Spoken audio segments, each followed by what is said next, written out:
Study centre में आपका फिर से एक बार स्वागत है। तो मैं आपके लिए एक नया वीडियो लेकर आ चुका हूँ। यहाँ पर हम लॉज ऑफ मोशन के कुछ और क्वेश्चंस करने जा रहे हैं। अगर आपको नहीं पता तो हम लोगों ने लॉज ऑफ मोशन के बहुत सारे क्वेश्चंस अटेम्प्ट करे थे। इससे पहले हम लोगों ने थ्योरी करी थी इसकी, और उससे भी पहले हम लोगों ने बहुत सारे ऐसे चैप्टर्स के थ्योरी और न्यूमेरिकल क्वेश्चंस करे हैं कि अगर जिनको आप नहीं देखा है या जिसके बारे में आप नहीं जानते हैं तो आप उनको हमारी यूट्यूब चैनल पर सर्च करके आप करेंगे। आपको प्लेलिस्ट बना के मैं दे दूंगा, तो आप वहाँ से उन्हें सर्च करके आराम से देख सकते हैं। 2022 2021 सब के लिए मैंने लास्ट ईयर के लिए कराया था। अब आगे वाले साल के लिए भी कुछ अच्छा एक्साइटिंग आपके लिए चीज़ें आने वाली हैं, क्योंकि आप थोड़ा ज़्यादा कॉन्टेंट आपको मिलेगा और अब आप कीप अप करने के लिए आसानी से तैयार रहिएगा। इसीलिए अब यहाँ पर हम शुरुआत तो कर देते हैं। लॉज ऑफ मोशन में सब कुछ मैंने आपको बता ही दिया था। मैंने इसका एक स्टार्टिंग में वीडियो बनाया था जिसमें मैंने आपको सिर्फ इसके बारे में इंट्रोडक्शन ही दिया था, तो वो काफ़ी इजी रहता है आपके लिए। तो अगर आप वो नहीं देखा तो आप पहले वो देख लीजिएगा। उसके बाद अगर फिर आप ये यहाँ आने तो उससे मतलब पहले क्वेश्चन से आप सीधे यहीं पर आ जाइएगा, तो आपको ज़्यादा आसानी से चीज़ समझ में आएंगी। तो मेरे को एग्जैक्टली तो नहीं पता कहाँ से हमने छोड़ा था, लेकिन एग्जैक्ट यहीं से शुरू कर देता हूँ मैं। आधे तो क्वेश्चन यहाँ से कट ही गए यार, पता नहीं कैसे। ये मैं देख के बताता हूँ मैं आपको। चलिए यहाँ से शुरू करते हैं क्वेश्चन नंबर 10 से। क्वेश्चन नंबर 10 क्या कहता है हमें देखिए आज ये कहता है canon of 150 kilo shot a ball of 1.5। मैं एक बार क्वेश्चन देख लेता हूँ तो कोई दिक्कत ना हो जिससे हमको। तो क्वेश्चन ये कहता है कि 150 किलो की कैनन है हमारे पास, जिसमें से 1.5 किलो का जो गोला है वो दागा गया है, जो कि वेलोसिटी 60 मीटर पर सेकंड की स्पीड से दागा गया है। तो हमसे पूछा रिकॉइल कितना है। अब यहाँ पर मैं आपको छोटी सी चीज़ समझा दूँ कि रिकॉइल क्या होती है, वो समझ लीजिए। यहाँ पर मैं टाइम ज़्यादा ले रहा हूँ क्वेश्चन के लिए, लेकिन आपको क्वेश्चन ही दिक्कत देते हैं न्यूमेरिकल क्वेश्चन, इसीलिए मैं टाइम ज़्यादा लेता हूँ क्वेश्चन के लिए। तो आप इसको थोड़ा ये मत सोचिएगा कि मैंने 15 मिनट में आपको 4 क्वेश्चन कराया, कि 15 मिनट में मैंने आपको 15 क्वेश्चन कराया, तो उस पर मत जाइएगा आप। तो यहाँ पे हम देखते हैं बेसिकली यहाँ पर law of conservation of momentum लगेगा। बात क्या होती है रिकॉइल की। रिकॉइल क्या होता है बेसिकली, जब गन चलाते हैं, आप पबजी खेलते होंगे तो आप गन थोड़ी थोड़ी ऊपर उठती रहती जब भी आप चलाते हैं, खासकर AKM और M762 में ज़्यादा वो रिकॉइल आता, तो उसे रिकॉइल कहते हैं हम बेसिकली। रिकॉइल असल भाषा में क्या होता है कि जब भी हम गन चलाते हैं ना, तो हमको पीछे को झटका लगता है, झटके के साथ वो गन उठ जाती है ऊपर, या कुछ भी हो जाए, मतलब डिसलोकेट हो जाती है अपने पॉइंट से। तो उस चीज़ को हम कहते हैं रिकॉइल, यानी पीछे को झटका लगना। वो झटका लग क्यों रहा है, बेसिकली क्या होता है, मान लो हमारी 1.5 किलो की बुलेट, 1.5 किलो की बुलेट कह रहा हूँ, 1.5 किलो का हमारे पास क्या है, हमारी बंदूक है। उससे ज़्यादा की होगी, मान लो 10 किलो की बंदूक है हमारी उस 10 किलो की बंदूक में से मान लीजिए 10 ग्राम की गोली निकली। अब वो 10 ग्राम की गोली आगे एमवी मोमेंटम से निकलेगी और पीछे भी एमवी मोमेंटम लगेगा हम पर, लेकिन क्योंकि हमारा वेट काफ़ी ज़्यादा होता है, करीब 80-90 किलो होता है, तो उस वजह से जो वेलोसिटी हम पे इतना ज़्यादा अफेक्ट नहीं कर सकती, इसलिए हम हल्का सा ही पीछे जाते हैं। अगर यही चीज़ हम स्पेस में कर रहे होते तो हम बिल्कुल इसी डायरेक्शन में पीछे की साइड बहुत ज़्यादा जा रहे होते, जिस स्पीड से इतनी स्पीड से बुलेट आगे जा रही है। तो ये कुछ दिक्कत रहती है हमारे पास। लेकिन यहाँ पर क्या आ जाएगा, 150 इंटू क्या 60 इक्वल्स टू कितना, 1.5 इंटू 60 इक्वल्स टू 1.5 इंटू कितना एक्स क्या है हमारा मोमेंट जो हमारा रिकॉइल दे रहा है जिससे। तो ये कितना हो जाएगा 10 15 से यहाँ पर 10 कैंसिल ले गया 6, यहाँ पर बेसिकली 600 करके हमारा आंसर आ गया भाई। एक बार यहाँ पर हम देख लेंगे, लेकिन यार इसी के अकॉर्डिंग हमारी कितना मीटर पर सेकंड होगा, 6 मीटर पर सेकंड। तो ऐसे इन क्वेश्चनों को अटैम्प्ट करते हैं, तो इसके अकॉर्डिंग आप देख सकते हैं इसको। चलिए आगे बढ़ते हैं। बेसिकली हमारे जो आंसर आएगा ना वो ऐसा आएगा 90 अपॉन 150। इसको सॉल्व करेंगे तो 0.5 मीटर पर सेकंड आएगा हमारे पास आंसर माइनस में। तो ये आप चीज़ें देख सकते हैं। यहाँ पर मैं थोड़ा सा वो मोटी कर देता हूँ पेंसिल, जिससे आपको चीज़ें समझ में अच्छे से आए। एक सेकंड, कहाँ से होता है यार ये मोटा, चलो यहाँ से थोड़ा सा ऐसे करके हम लोगों ने यहाँ से देख लिया। नेक्स्ट क्वेश्चन पर आते हैं। अब नेक्स्ट क्वेश्चन देख के sum of the two forces at 0.8 newton. आप थोड़ा अटैम्प्ट करने की कोशिश करिए। अब तक मैं थोड़ा पेंसिल का साइज सही कर देता हूँ कि आपको दिखने में आसानी रहे थोड़ी। क्वेश्चन क्या कह रहा है बेसिकली, जूम करके देख लो आराम से। क्वेश्चन ये लिखा हुआ है कि sum of two forces at a point is 8 newton, यानी हम लोगों को 8 न्यूटन उसका कॉम्बाइंड फोर्स दे दिया है। तो उसके बाद हमसे क्या पूछा है यहाँ पर, क्वेश्चन नंबर कौन सा है, ये 11 कर रहे हैं, एक क्वेश्चन कर चुके हैं हम यहाँ से। तो बेसिकली क्या है, अगर आप देखें तो हम इसकी डायग्राम बना सकते हैं कुछ ऐसा करके। उसके बाद हमको और क्या चीज़ें बता रहा है, 8 न्यूटन का कंबाइंड फोर्स है, रिजल्टेंट फोर्स है right triangle smaller forces magnitude 4 metre. तो हम पूछा है कि बड़ा वाला दूसरा वाला क्या होगा। अगर तुम वैसे देखो ना, एक कितना है कंबाइंड फोर्स है हमारे पास 8 और एक कितना है 4। तो हमसे पूछा है कि वैसा क्या होगा। अगर तुमको नहीं पता तो इसका एक तरीका होता है, जैसे कि हम इसको सबसे पहले तो इसका एक रिजल्टेंट निकालेंगे। रिजल्टेंट कैसे निकालेंगे, एक पहले तो डायग्राम बना लो इसका। मैं डायग्राम बना के मिटा दूंगा तो आप एक बार देख लेना डायग्राम बना कैसे है। ये हमारा बेस हो गया, यहाँ से हमारे दो फोर्सेस अप्लाई हो रहे हैं, इसको यहाँ से यहाँ जोड़ दो। इसके बाद हमारे इसको मान लो Q है, ये A है, ये 90 डिग्री है, थोड़ा बना नहीं है सही से क्योंकि हम अपने हाथ यूज़ कर रहे हैं इसी वजह से। इसको यहाँ से जोड़ दो, ये कितना हो गया D, ये कितना हो गया P, इस लाइन से ऊपर जा रहा है। तो इसके बाद हमारे पास क्या क्या चीज़ें हैं, हमको पता है Q square is equals to 4 square plus P square by Pythagoras theorem. P plus पता है हमको कितना 8 है। अब यहीं पर हम वैल्यू सारी अप्लाई करेंगे तो हमारे पास कुछ ऐसा बन के आएगा, Q प्लस P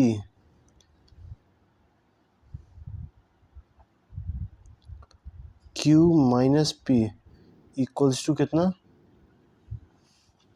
16।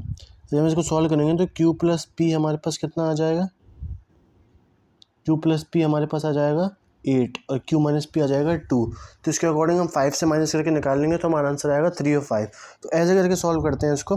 कभी कभी हम अपना बेसिक इंस्टिंक्ट लगाते हैं, कभी कभी हम देखते हैं कि कैसे कैसे हमारा आंसर सही बैठ रहा है, क्योंकि हर क्वेश्चन एक ही तरफ के नहीं होते हैं, एक ही उसके नहीं होते हैं जाति के, हर अलग अलग चीज़ में अलग अलग चीज़ें अप्लाई हो रही होती हैं।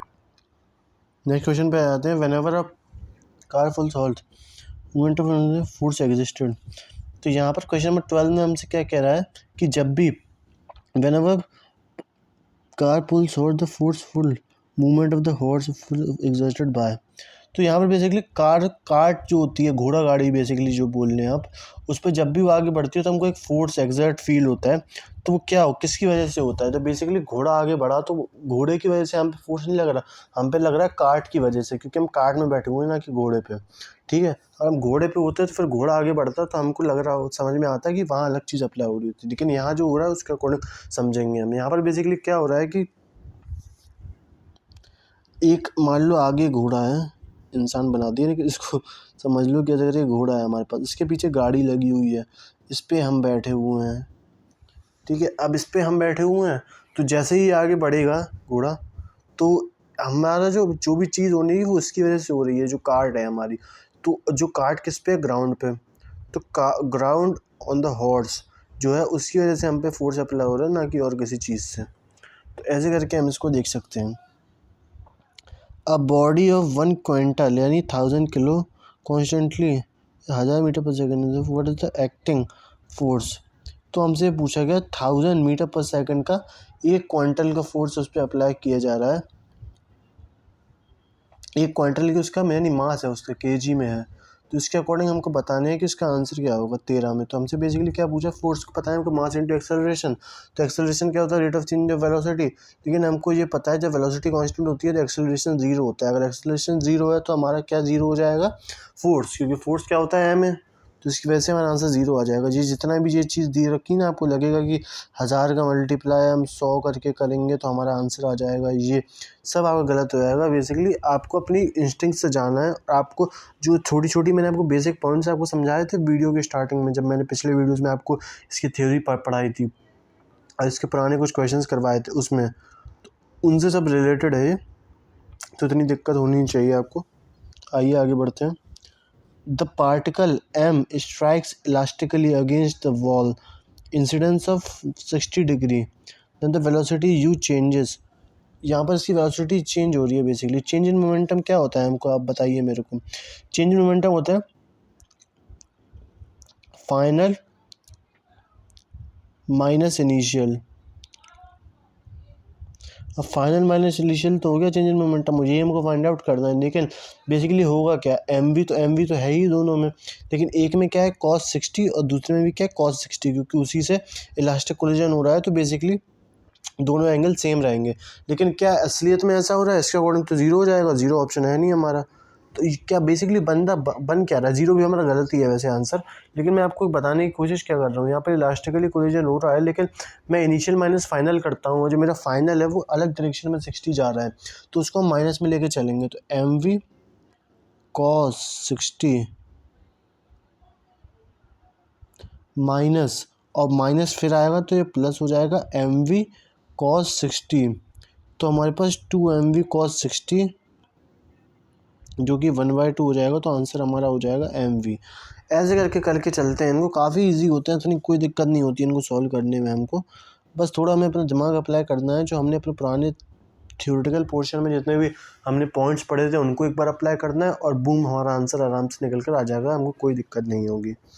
आगे बढ़ते हैं, देखते हैं क्या बोला जा रहा है हमसे। The constant force acting on a body which is rest, a velocity v is required to moving a distance v and m related। यहाँ बेसिकली बता रहा है हमको कि कांस्टेंट फोर्स अप्लाई हो रहा है एक बॉडी पे विच इज मास m, तो वेलोसिटी v एक्वायर कर लिया, हमने डिस्टेंस ट्रैवल कर ली, तो m v का रिलेशन बताना है हमको, यानी वेलोसिटी और मास का। तो सबसे बढ़िया एक यहाँ पर चीज़ निकल कर आती है जो कि बताऊँ मैं, इसको बोलते हैं काइनेटिक एनर्जी और लीनियर मोमेंटम में एक रिलेशन। अगर आप इसकी फॉर्मूले को ध्यान से देखेंगे, किसके फॉर्मूले को, काइनेटिक एनर्जी के फॉर्मूले को, तो आप एक रिलेशन देख पाएंगे। Basically kinetic energy equals to half of mv²। अगर मैं कहूँ कि यहाँ पर हमारा आंसर किस में v और m के फॉर्मेट में निकालने हैं, तो मैं आपको यहाँ से एक चीज़ करके बता सकता हूँ क्या, कि हमारा जो mv² है वो तो कांस्टेंट है, तो यहाँ से हम क्या बता सकते हैं कि v और m जो है वो एक दूसरे के इन्वर्सली प्रोपोर्शनल है, वो भी अंडर रूट में, क्योंकि अगर इसको हम एक कांस्टेंट मान लेंगे और ये यहाँ जाके ये भी कांस्टेंट रहेगा, तो mv², फिर हम जिसको भी जहाँ नीचे ले आके जिसके साथ रिलेशन बन रहा है, मतलब ऑप्शन में जो आ रहा है हमारे, उसके अकॉर्डिंग हम उसे सॉल्व कर लेंगे। तो ऐसे करके हम जहाँ पर निकालेंगे अपने साथ सारी चीज़ें। An object of mass m is projected vertically upward at the rate of change of momentum of object b equals to। यहाँ पर बेसिकली हमसे क्या कह रहा है कि rate of change of momentum बताने हैं हमको, क्या कोई ऊपर जा रही है तो हमें rate of change of momentum बताना है। तो बेसिकली सबसे आसान, यहाँ पर लोग कन्फ्यूजन क्या करते हैं कि यहाँ पर m² को तो छोड़ ही देंगे, अगर देखने में हम बात करें तो mg तो क्या ही होगा, इसको mgh लगा जाते हैं, क्योंकि ये हम पढ़ के आते हैं कि यहाँ कुछ होता है ऐसा ऊपर नीचे आता है तो mgh होता है, कुछ पोटेंशियल एनर्जी, कुछ काइनेटिक एनर्जी, कुछ का फंडा होता है। लेकिन यहाँ पर समझ सारी चीज़ें गलत हो जाएंगी, क्योंकि तुमसे क्वेश्चन पूछो क्या बोल रहा है, an object of mass m is projectically upward, the rate of change of momentum of body is object. Rate of change of momentum क्या होता है हमारा, सिंपल mg या m है। अगर यहाँ पर वर्टिकली अपवर्ड की बात कर रही, rate of change of momentum हमारा फोर्स होता है यार, हम लोगों ने सबसे पहले फोर्स की डेफिनेशन में यही पढ़ा था कि rate of change of momentum, second law of motion यही कहता है कि rate of change of momentum हमारा फोर्स होता है। अब यहाँ पर बात इसकी हो रही है कि यहाँ पर एम ए क्यों नहीं आया, तो एम ए इसीलिए नहीं आया कि यहाँ पर बेसिकली हम अपवर्ड मोशन की बात कर रहे हैं, हम मोशन अंडर द ग्रेविटी की बात कर रहे हैं, इसीलिए हमारे पास ये चीज़ निकल कर आ रही है। अगर नॉर्मल मोशन की बात करते हैं, जो हमारा कार ट्रैवल कर रही है बस डिफरेंट एक्सेलरेशन से, कांस्टेंट स्पीड नहीं है, तब हम यहाँ पे वो फंडा अप्लाई कर रहे होते हैं। इसके बाद आते हैं rocket work principle of the conservation of momentum, conservation of energy. Basically किसके कंजर्वेशन में बात करता है, तो अगर मैं देखूँ तो एक तरीके से लीनियर मोमेंटम कंजर्वेशन में बात करता है। कैसे बात करता है, आप यही देखिए कि जितनी भी चीज़ें हैं, सबसे ज़्यादा इंपॉर्टेंट एक रॉकेट के ऊपर क्या होता है कि वो हम अपने आप को बाहर लेके जाए, ग्रेविटी से बाहर, ग्रेविटी जो हमारी अर्थ ग्रेविटी है उससे बाहर लेकर जाए। तो उसके लिए उसे क्या करना पड़ेगा, एक फोर्स अप्लाई करना पड़ेगा। और कितना फोर्स अप्लाई करना पड़ेगा, एग्जैक्टली उतना करना पड़ेगा जिससे वो कंट्रोल में रहे, जिससे वो बाहर ना जाए अपनी, क्योंकि अगर ज़्यादा ही दे देंगे तो इसके वेलोसिटी करके बाहर निकल जाएगा। और हमको इतना देना है कि हमारा बाहर निकल के कंट्रोल में रहे, हमारे आउटर स्पेस में जाकर कंट्रोल में रहे। तो वो सब लीनियर मोमेंटम के अंडर आता है। इसके बाद आगे क्या निकल कर आती हैं, a solid body, a solid black line, a solid block is lying smooth horizontal table, bullet hits embedded in it, physical quantity is conserved. तो बेसिकली क्या कह रहा है, क्या चीज़ कंजर्व हो रही है यहाँ पर, हम पूरे एक बार देख लेते हैं सेटअप क्या है हमारे पास। क्या होता है कि बात ये हो रही है, जैसे हमारे पास एक बंदूक है, मैंने उससे गोली मारी, किस में, एक ब्लॉक में मारी, जो कि आराम से रखा हुआ है स्मूथली, मतलब कुछ ऐसा नहीं है कि मैंने अटका के रखा हुआ है या बिल्कुल अंदर से इसमें कुछ खांचे बने हुए हैं इससे फिक्स है। वो एक स्मूथली बॉक्स रखा हुआ है, इस पर गोली मारी तो क्या कंजर्व हुआ, क्या हुआ, क्या से क्या कन्वर्ट हुआ। काइनेटिक एनर्जी सिर्फ नहीं हुई, उसके संग और भी चीज़ें हुई हैं। मोमेंटम, चलिए देखते हैं। पावर अलोन, पावर की यहाँ पर कुछ बात ही नहीं है, फोर्स की बात हो रही है, यहाँ मोमेंटम की बात हो रही है। Both kinetic energy and momentum, तो हमारा इसमें राइट आंसर हो जाएगा क्या कि सिर्फ मोमेंटम कंजर्व हुआ है। अब तक देखिए आप फाइनल इनिशियल की बात करते हैं ना हम, अब देखिए फाइनल मोमेंटम तो बहुत ज़्यादा था जब गोली निकली, तो इनिशियल क्या रहा, ज़ीरो हो गया, तो यहाँ पर मोमेंटम कंजर्व हुआ है बेसिकली। तो आप ये समझ सकते हैं चीज़ को। तो इसी के साथ मिलते हैं हम अगली वीडियो में, तब तक के लिए धन्यवाद। देखते रहिए पॉलिटेक्निक स्टडी सेंटर।